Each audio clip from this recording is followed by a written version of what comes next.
Welcome to the 12th episode of Timely Topics. I'm your host, Rory McGloin, and I'm lucky to be joined by my co-host, Jen Matthew. Hey, hey. Our theme for this episode is luck. Is success in business all about strategy, or does luck play a more important role than we care to admit? While some swear by strategy and hard work, others credit being in the right place at the right time. So in this episode, Jen and I dive deeper into this topic and examine the impact that luck has on business. Also, we spend some time catching up with our listeners and correspondents, and as always, we round things off with our good idea, bad idea segment. You ready to go? Let's do it. Let's go. Welcome to the Timely Topics Show, where we're bringing you all of the buzz and banter of today's business conversations. Straight from our studios in downtown Hartford, with your hosts, Rory McGloin and Jennifer Matthew. Welcome back. So, Rory, I feel like I say this to you at the beginning of every single episode. You are constantly traveling. Where did you just come back from? Back from Vegas, was out at the USASB conference. USASB stands for the United States Association for Small Business and Entrepreneurship. And had a great time. That's a mouthful. That is a mouthful. So for those of us that don't necessarily know what that means, what does the organization do? What's their mission? Yeah, really exciting organization to be a part of. My first time at USASB. Thanks for the great welcome, everybody out at the USASB community. Really focused on this intersection between research and practical application, looking at the advancement of small business and entrepreneurship.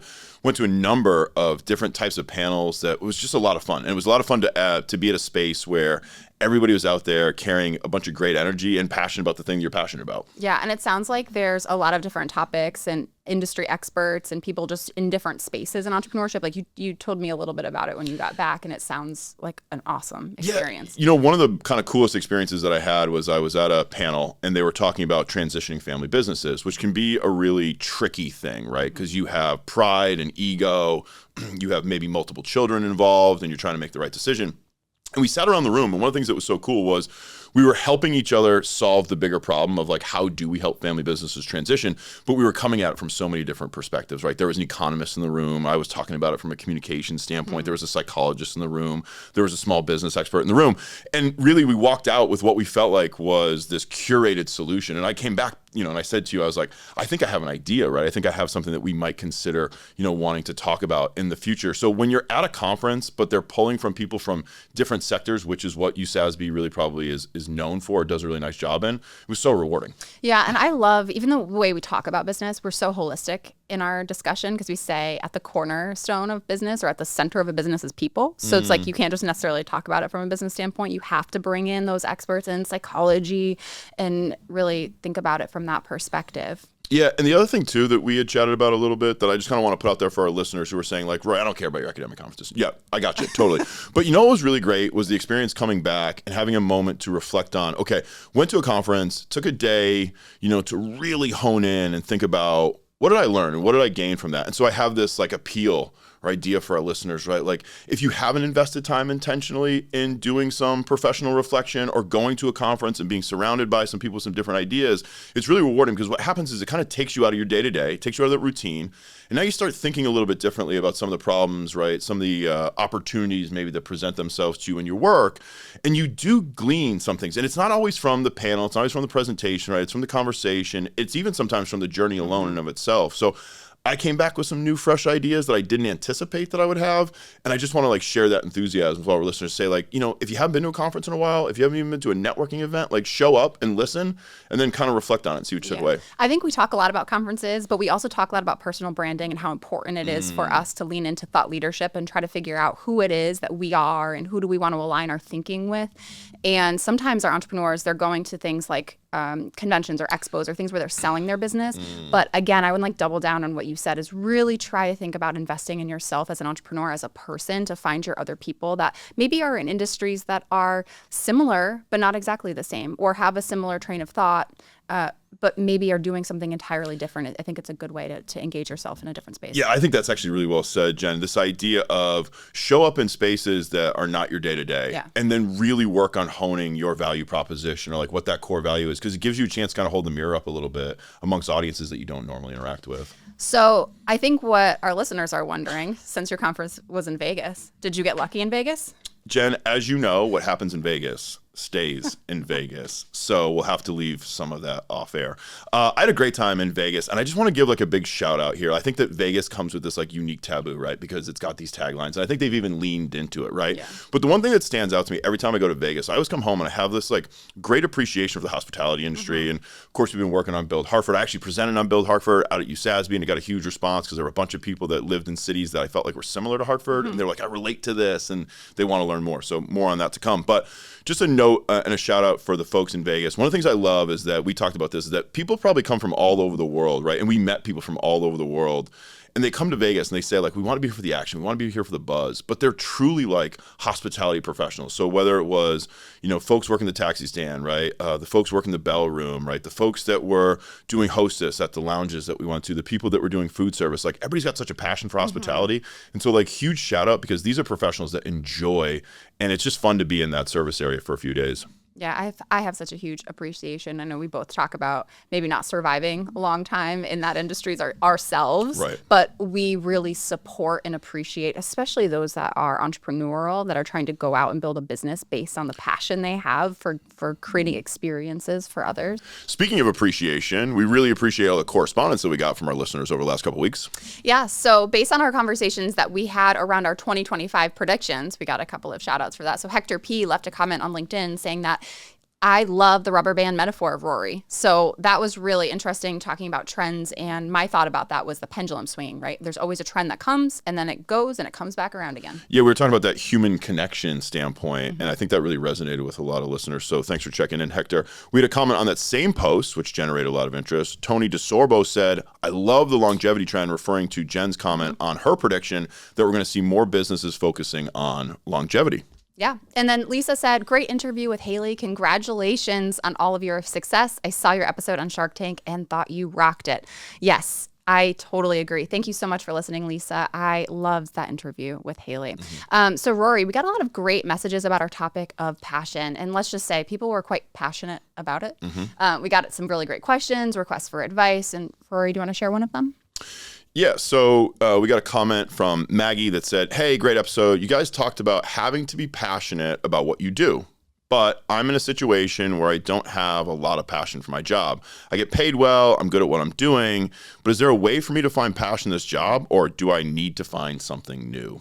Oh, that is interesting. I think a lot of what we said in there is really figuring out if you have passion about the other things that you're doing in your life, finding out what that passion is. So doing some soul searching. If it's going to travel, which is the example I gave in the last episode, and your job pays you well enough and gives you the flexibility to do that, that's where the passion comes from. But if you really feel like in order to be successful in your career, you need to find something that's passionate, maybe you try to align those two things. But I think it's a deeper driven thing. It's not something I can tell you or really give advice on, because I think each of us are different. Do you have thoughts on that? Yeah, I think it's really interesting too, because in this comment, thank you for sending this question in, Maggie. I think it's a really great conversation a lot of people deal with. She kind of notes like, I get paid well. But the question I'd have for Maggie is like, does that equate to your success? Like, does that equate to fulfillment? Yeah. And if it's fulfilling those other things, then maybe you can make the trade-off.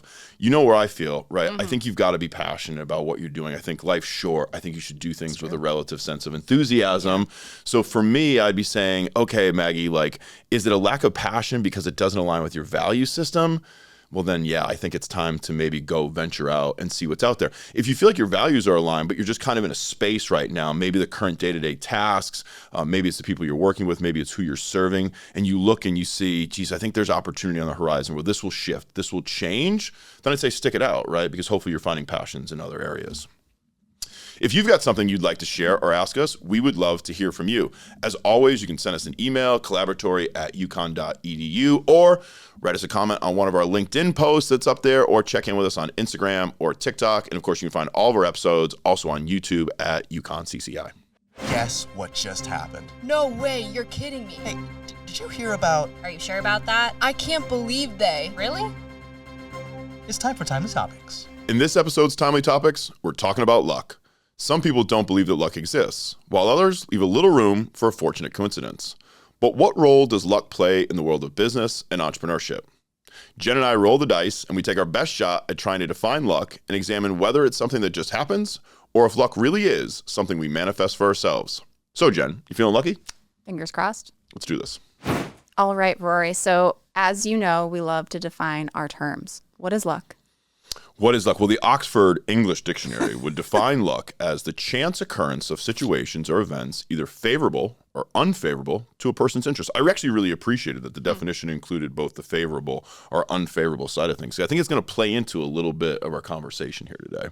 Yeah, I think mine also has like with the intention of good or bad. So it could be either, right? Someone says you're lucky or unlucky. There's an inverse of that and there's a meaning around it. But so I thought about this a little bit and I think luck as a construct. So if you believe it to exist, Okay. the occurrence of events that happen from chance. So I like that idea of chance being in there rather than through strategy or intention. Okay. So it just happens rather than you like driving it to happen. So that's what my definition is. Yeah, and I think that's really important that you acknowledge this concept of chance, right? We were talking about Vegas earlier in the episode, right? So very appropriate. And so, but I have to say, I kind of disagree with the concept. And I'm going to come at this from like this athletic mindset, right? This preparation, this process.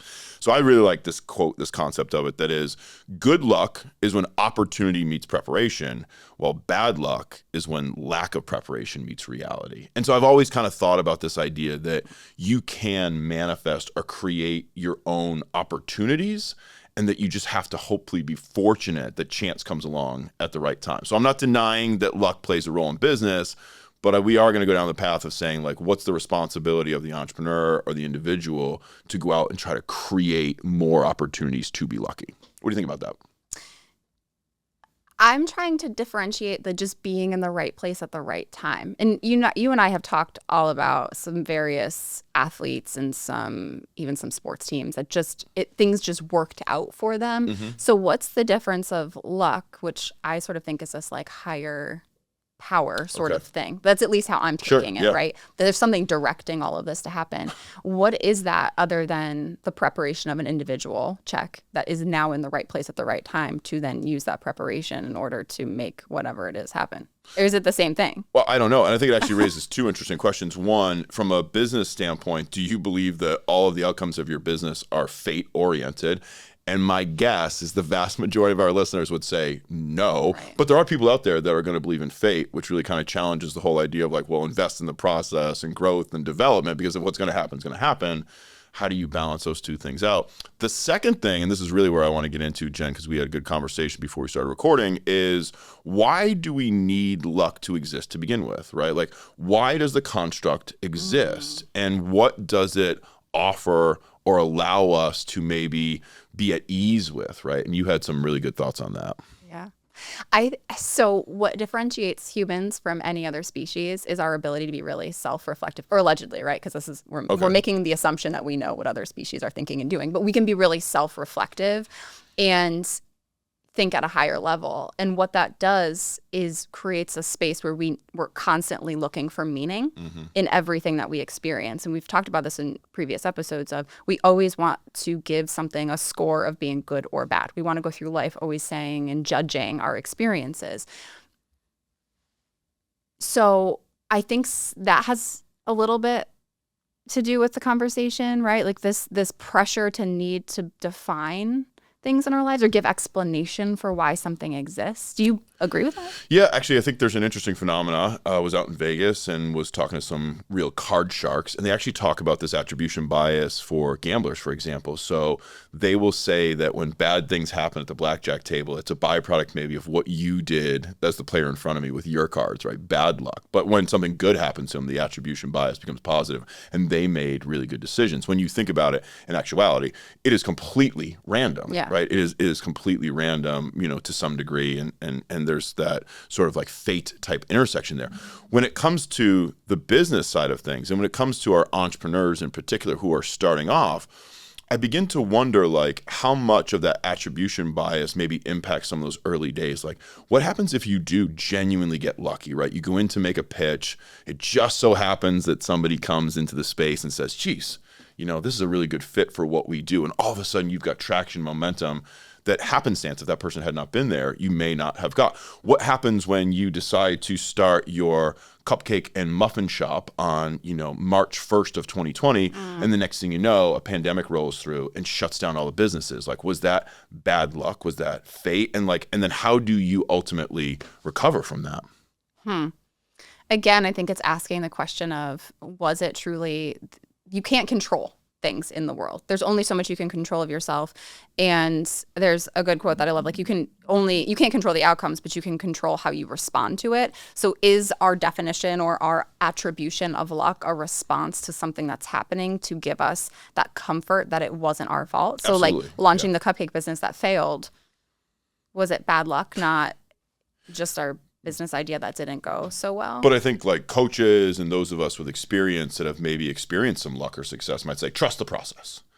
We'd say, just keep going. And that was meant to be part of your journey and you're going to learn from it.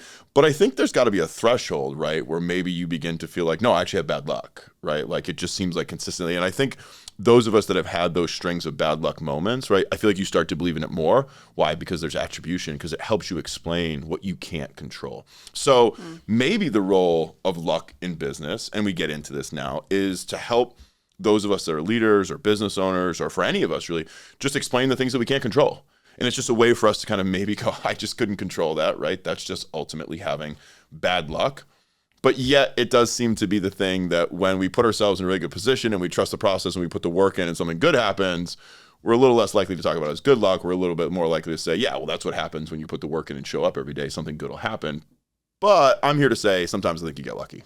And you know what this makes me think about is the attribution others put on someone else's luck or hard work. So we often, at least, me as an individual, I might attribute my successes in something as hard work that I've put in, where someone else might look at that and go, wow, dang, she got lucky. Yeah. Right. So I wonder how that interplays with, I would say, the mindset of an entrepreneur when they're trying to move up through a new market or bringing a new product in. Where does the concept of luck fall, or others' perception of them being lucky versus like they really just pushed hard? Maybe they did a lot of market research ahead of time and found that there was a trend in this market, in this space, and they went out and they pursued it when everyone else was telling them they were crazy and that they weren't going to do anything. But then they get there and they show up, and now people are like, oh, wow, that was lucky. Yeah. I want to agree with you so bad. And yet I'm thinking about some of the research that exists about viral social media content. Yeah. In the most recent literature, we are still inconclusive about what the formulaic algorithm would be to have your content go viral. And the reason I say that is because let's say you're in the business of making content, which just about every business on the planet is going to have to put out a message. If you're not communicating your great ideas, do you really have them? So you're out there, you're making content, and you would love, if you're a startup, right, for your new value proposition to have this virality for people to know about it. And yet, here we are, and we say we can't really predict it. So does that mean that you get lucky? Or is there some higher power fate that's allowing your content to go viral? And I would have to say, no, I think sometimes you just get lucky, right? Sometimes you're literally just standing in the right place at the right time. And sometimes you get unlucky and you're standing in the wrong place at the wrong time. And that's just how it unfolds. So going back to, your concept about how the business owners might feel and all this work and effort that they put in, they may not attribute it to good luck, but those of us on the outside might. Yeah. Well, when you look at any market opportunity, there is market forces that you cannot predict, you cannot determine. And that is part of the process of assessing whether or not an industry is going to be successful. We talk about this in just like business 101, right? Teaching others about the strategy of business. And there are forces at play that you cannot determine, but is that truly a higher power of luck, or is that just how the chaos of the world works? And you either hit it or you don't.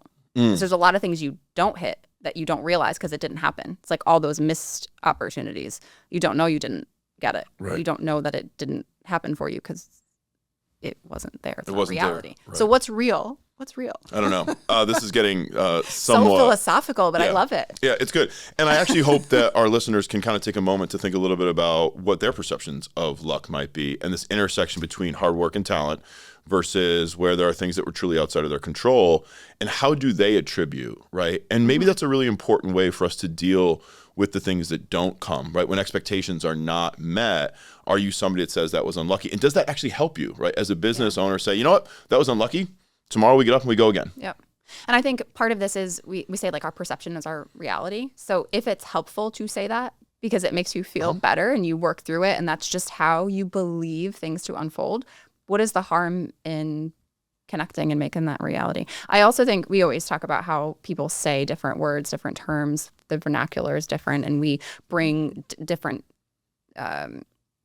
themes into these discussions on purpose, but there's a lot of words that sort of are synonymous or mean the same thing as luck. We talk about, you said fortune a few times. We talk about serendipity. We talked about fate. We can go, like, list goes on and on of all of these things. Do you think that there's terms that maybe people say in the place of luck or maybe use interchangeably and it means something different? Yeah, I kind of wonder, one of my favorite words from the sports world is a concept of hustle. What is hustle? This idea of like hard work, grit, determination, resilience, don't give up. And while I don't think that it's directly synonymous with luck, I do think that they're maybe sometimes interchangeable, right? If you continue to hustle, my opinion being is that like you might create more opportunities, and in one of those opportunities you might have some good luck, right? So that's how I might think about it being exchanged in this different way. And another way to explain, because let's say, again, sticking with the sports analogy for a moment, sticking with the business analogy for a moment, you're not getting success on the court, right? You're not getting the results that you're looking for, but the coach is going to say, let's keep hustling, let's keep working hard. From the business standpoint, right? Let's keep hustling, like let's keep working hard and try to create more opportunities, playing more games, put the ball on the court more often. And then at that point, hopefully you're going to get a good opportunity to come your way and take advantage of it. And I like the sports analogy because when we talk about, people sitting back and waiting for things to come to them, it's like, did you put anything out into the universe to make sure that that thing came your way? Like, you can't just sit on the couch and hope that you're going to get called to like play on the team, right? You need to be out training and doing all of those things that you're talking about so that you're on the bench when it's time for you to be called up to play. Yeah. And again, using the sports analogy, but this happens in all different spaces. How are you putting yourself and I think that's where the strategy and I think that's where the intention comes. How do you prepare yourself, your business, your startup to be on the bench when it's your time to jump into the court? Yeah. That's where I think you can take this concept of luck and put strategy in play. I think the thing that makes this actually really hard for us to want to wrap our brains around is this concept of time and the sense of, kind of human mortality almost, right? Where like you do feel like you have limited time. And I think that's where maybe the pressures of luck can sometimes come into play, right? Where maybe you have 1, 2, 3 compounding business decisions that don't go your way, 3 bad investments, 3 bad partners, 3 bad deals. And all of a sudden now you feel like you're on a slide. And the sense of urgency that can come with that is really what makes it almost compounding bad luck feel really worse, when in reality, right, there's factors out there that you can't control. I want to switch gears for a second, though, Jen. I want to introduce a piece of research that's going to throw in a little bit of perspective on our conversation. So a study in 2018 examined the impact of luck versus talent in success of individuals. And the study found that luck has significant importance. The research found that although skill and talent is needed and very important, rarely are the most talented individuals the most successful. So the study goes in to talk about how they define success. But let's just take it at surface level for a second, right? And basically what it says is that with significance, right, being in the right place at the right time is very much a phenomena on the individual level. And I think we relatively all could probably agree with that, right? You can be in the right place at the right time. You can get a good manager. You can get a good coach. You can find that one perfect investor or partner, and things kind of can come off of that are very good. Let's go in the other direction for a second. Do we think that the same is true for businesses? In other words, right, is luck of relative equal importance from an organizational standpoint? Or do we believe that really it's the system, it's the structure, it's the application of the values? What are you willing to attribute a business's success to luck, right? If you were to think about it maybe from a percentage standpoint or think about it from a balance standpoint, do you think it's the same for businesses as it is for individuals? I think if you're talking about an entrepreneur and a smaller startup, I think that there are some elements of being in the right place at the right time, as we talked about. Again, if you attribute that to being lucky. And we talked about, standing in line at Starbucks. If someone turns around and starts talking to you, you telling them about your business idea because you never know who they know or who they are. But I think from a bigger business standpoint, I think more of this luck or happenstance is really those market or macroeconomic forces that really you can't predict, but being aware and ready and nimble and agile to answer to those things. You have strategy and innovation in mind constantly. So when those things happen, you are ready to pick up and run with it.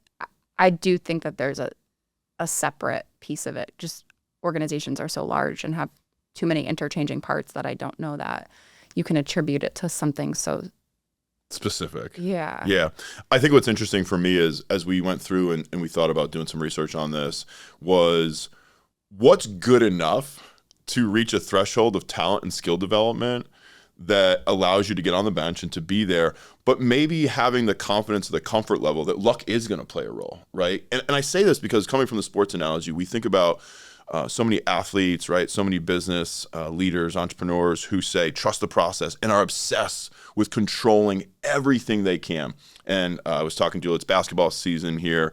And right now I think a little bit about Kobe, and Kobe was so obsessed with the process and he wanted to control as many things as he possibly could. And it led to some significant greatness, but there's always going to be something you can't control.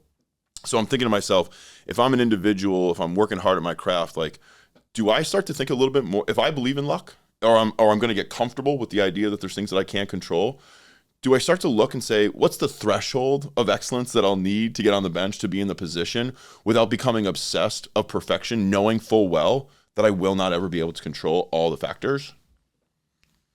I mean, yeah, like that is a good point. I do think it comes to the quote about being prepared, like that preparation. That's what you can control. You can control yourself and how you respond to things. You cannot control what's going on and what's going to happen to you. Yeah. And I also think the other part of that is the response once that thing does happen. We always talk about failure as the opportunity to learn. So when something negative happens, how do we attribute it? If we're just like, it was, wrong place, wrong time. It was, Sure. luck that made that happen. Then you're not necessarily acknowledging how you may have lost that opportunity or how you could have prepared better.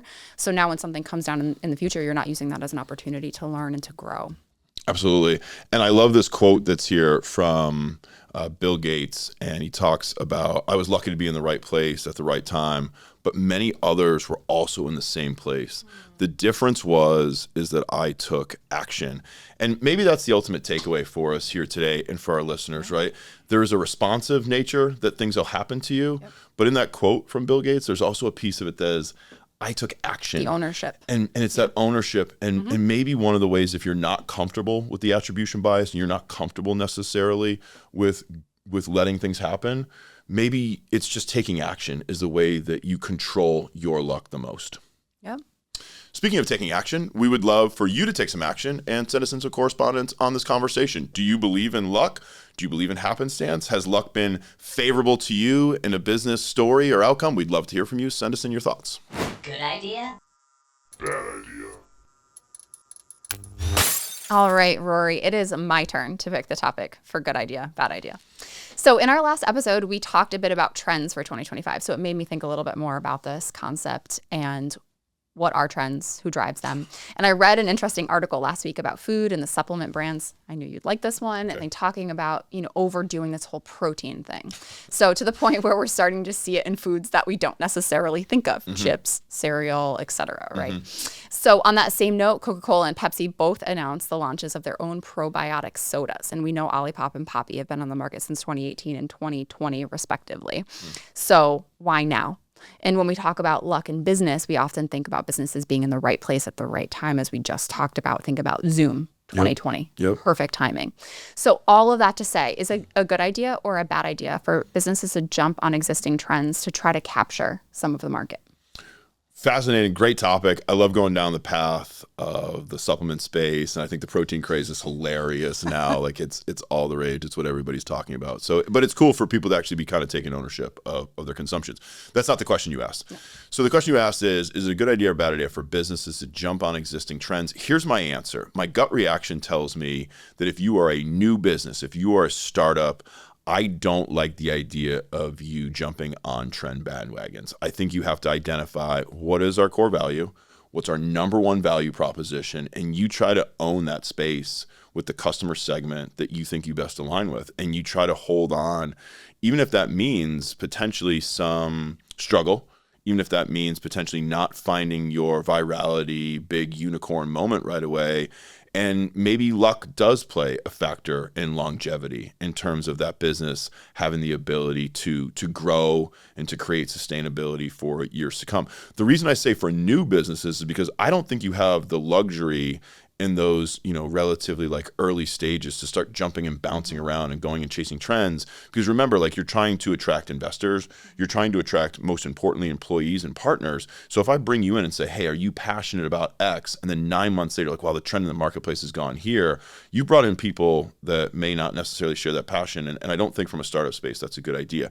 That doesn't mean that I don't feel like at some point you shouldn't pivot, but you should pivot because of what the customers give you for feedback on your product service are good. It shouldn't be, oh, there's a trend, let's go chase it. I'll finish my answer by also saying, I think when you're a big business and you look at the likes of Coca-Cola in business well over 100 years, one of Jim Collins's, great businesses and makes the list. Yeah, I do think you have the R&D budget to go and to spend some time in a new market. And I think you almost kind of like owe it to the world, to your customers, to the market segment to give it a shot. Because when you have the capital to invest, we actually did in our research, like some of the best moments of luck, right? Post-it notes, right? They came out of a different idea and they were yellow because it was the only paper that the factory had left. And now we think of Post-it notes being yellow. So I think when you're a big company and you've got the luxury, I think you should go and chase some trends once in a while for the benefit. And it's almost like out of survival. Like they almost have to, right? When industries are changing and evolving over time, we talked about soda and sugar and our consumption there and people's interest in drinking things that are more healthy. It would make sense that Coke and Pepsi are looking for ways to capitalize on this new market. I agree with what you're saying about small businesses. I think we are constantly trying to redirect our entrepreneurs that are, we always say, like kind of have that squirrel mentality where they just go and chase the next thing and they want to add, and they add this additional feature. And what it does is it takes away from their original idea.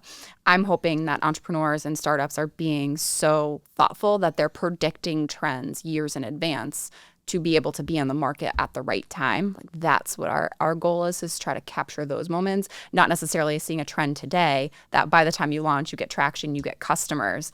That trend has come and gone. So it's such a waste of time, money, energy, and resources. My opinion entirely. But yeah, I love that. Riches in the niches, right? But maybe with a caveat that is for relatively newer businesses. And I think this idea of like, you have to understand like when your threshold has been reached with your current product or service offering, that you need to now be thinking ultimately about innovation. What a great topic, Jen. Thanks very much. thank you. That's our show, folks. Thanks so much for tuning in. Please be sure to share with your friends or drop us an idea for a future episode, topic, or guest. And don't forget, we produce our show right here in the Collaboratory studio at CCEI in the heart of downtown Hartford. Until next time, we're wishing you good luck in all of your endeavors.